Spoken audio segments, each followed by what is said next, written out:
Hello, this is one of a series of videos on Weidmuller's HMI Visualization software called ProconWeb. Today I want to show you how to create a basic trend display in the HMI page. So, first step is to open the software and start with a new empty project. I'm using the basic project HMI SCADA empty project, which is an empty project. So the target type is a HMI SCADA, which basically means the project will be held on a PC and streamed to a local browser. So I'll start by calling it Trends Training and create that project. It's going to ask me, do I want to save, close the previous project I was working on, so I'll say yes. Notice it now builds the project. Takes a minute or so.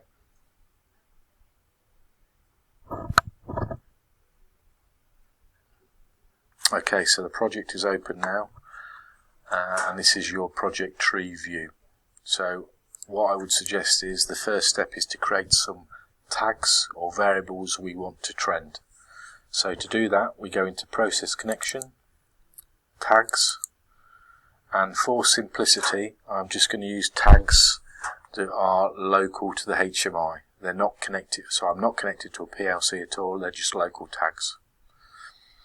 You do notice that I get some default tags already in the project which are local. All of these ones here, driver type, Merca, mean they're local tags. So to create a new tag, right click, create tag, and I want a numeric, an integer style tag. So I'll call that trend var1, and it's associated with that driver group. And then you can set upper and lower limits for the values. So I'm going to set it to a lower limit of 0 and an upper limit of 100. Okay, so I'm going to trend 3 different values or tags. So I right click on here and say duplicate tag, and then right click again, duplicate tag, and the properties get carried forward. So they're all minimum range 0, maximum range 100, and they're automatically named in sequence var1, var2, var3. The next stage is to create a data recorder. So we go into the data area here, data recorder, double click on that, then right click, create data recorder. So I'll call it data recorder trends. Okay, doesn't like any spaces. Then I right click in that and say add tag.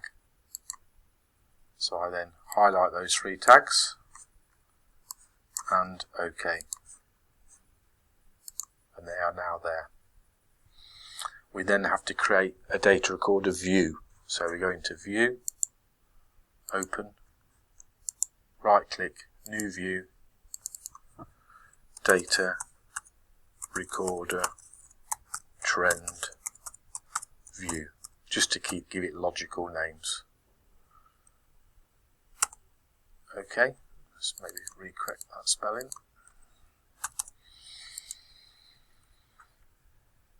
So then we need to create a chart to display that information. So for simplicity, we're just going to stick with the default start page. So go into here, start page or start picture, and then we go to chart,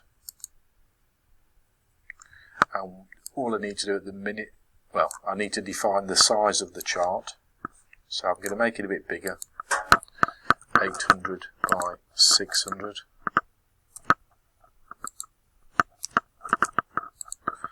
So at the moment I'm working in what we call the class. So this is the class that you may use for various data recorders. It's imagine a class as a template. It's explained a little bit more clearly in my basic ProconWeb video. Toolbox, I'm going to turn on these features here which are all off by default, and this allows you to have buttons around the chart to enable you to, for example, zoom in and out, export, select different profiles. So we'll click on those, just make them all true. So this really is what you'd actually need in your project, is down to your project needs. So you can either apply them all and then add and delete to see what effect that has, or review the help files to explain what the different features give you. I also want the trend to auto refresh, so I'm going to enable auto refresh, and if you notice the default is it will update every 10,000 milliseconds or every 10 seconds. I'm going to reduce that to 500 milliseconds, so it's going to update every half a second. OK that, and there's your view. If I go to fit, that's how it will appear on the page. So all of these buttons are all there because I enabled the true feature. So you can disable those and remove them here. So that's the trend. Now I click in here again, and I'm now in the instance, so the unique instance of this template or class. So I need to pick what we call the profile, or the data recorder I want to view.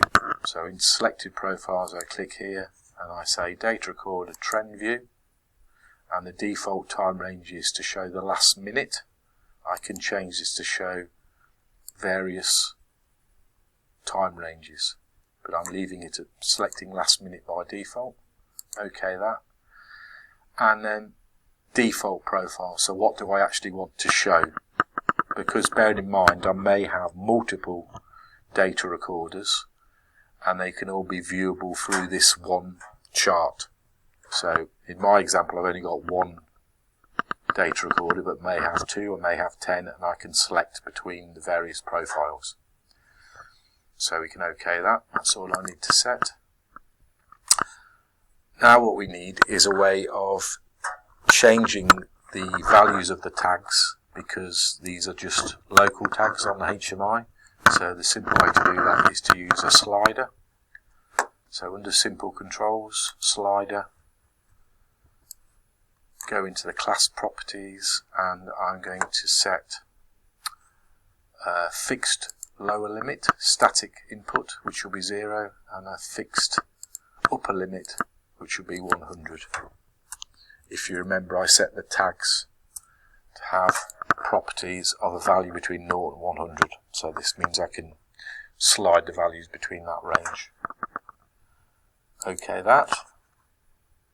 Every element you put will be automatically dropped in the top left corner of the screen, so just grab it and drag it down here. Now I click into it again, and I need to go into the instance to tell it what tag I want to use within the slider. So if I go to here, I will then pick trend 1. OK that. OK. I think I should give it a label here. So if I go to simple controls, text fields, constant text, I can just put box down.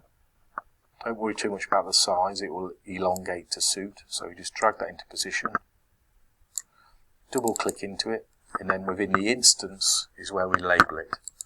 So I'll call it trend var 1. OK, and now I want to line that up a bit better and duplicate that 3 times. So Control C, Control V, move it along, drop, and then Control V again. Just keeping it lined and tagging along with my right cursor key, and then just edit the text. So that will be trend var 2 and trend var 3. So that's the static text. Now I need to change the actual dynamic value I want to change there. So if I click into the second one, I can just click there and type directly in here trendvar2, and that will change the variable it's displaying. Alternatively, I can click into the slider, and instead of editing here directly, I can use the pull down, which will list all of the appropriate variable types. In other words, all of the integer type variables. So I can then pick trendvar3 and OK, and OK again.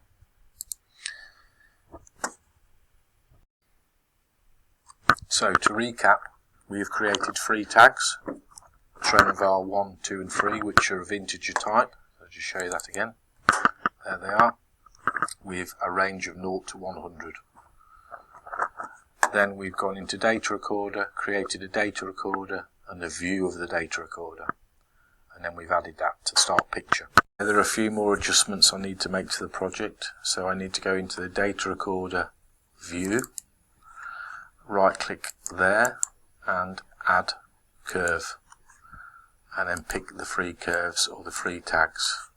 OK that, and there they are.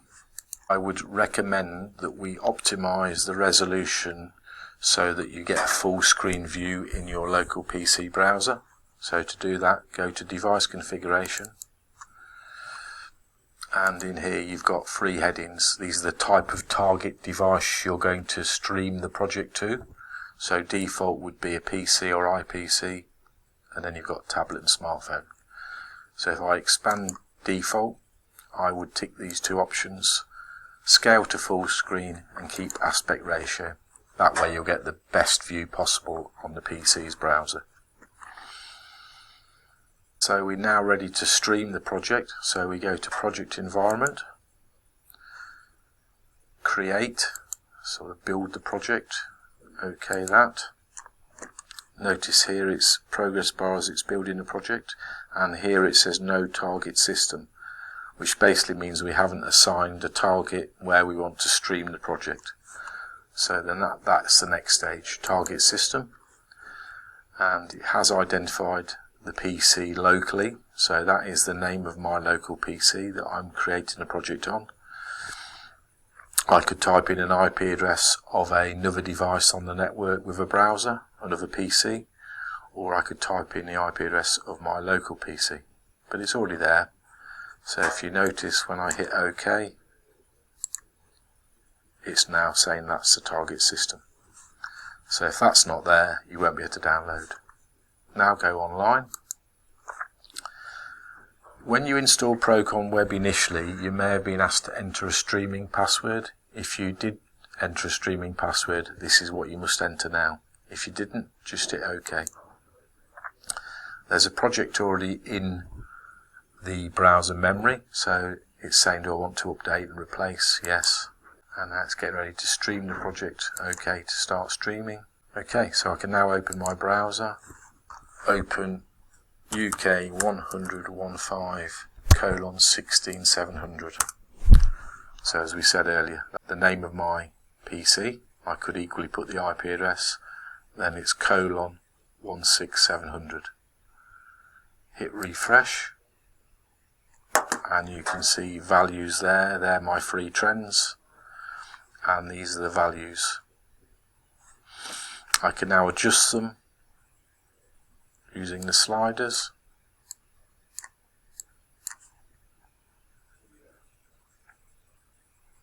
You're seeing some min-max information here because actually my project has previously been running, so there's a memory and it's displaying some older information. That's the new data coming through based on what I've just adjusted. So I can adjust that again. And remember, these are between 0 and 100. So you should see them start, there you go, going up. So you can move the cursor and see the values at any point. If you have a lot of trends and it's getting a bit busy, you can click on these buttons and filter out and just show what you want to show. You can adjust the time range you want to view, because the default time range we selected was 1 minute. That's why you're seeing this here, 1 minute. You could move back in time as long as you've got data to view. And if you remember, we set it so that the default profile was data recorder trend. If I had other data recorders, I could go in here and pick the different data recorders because they're all using the same chart, but I've only got the one. I can zoom in and out again.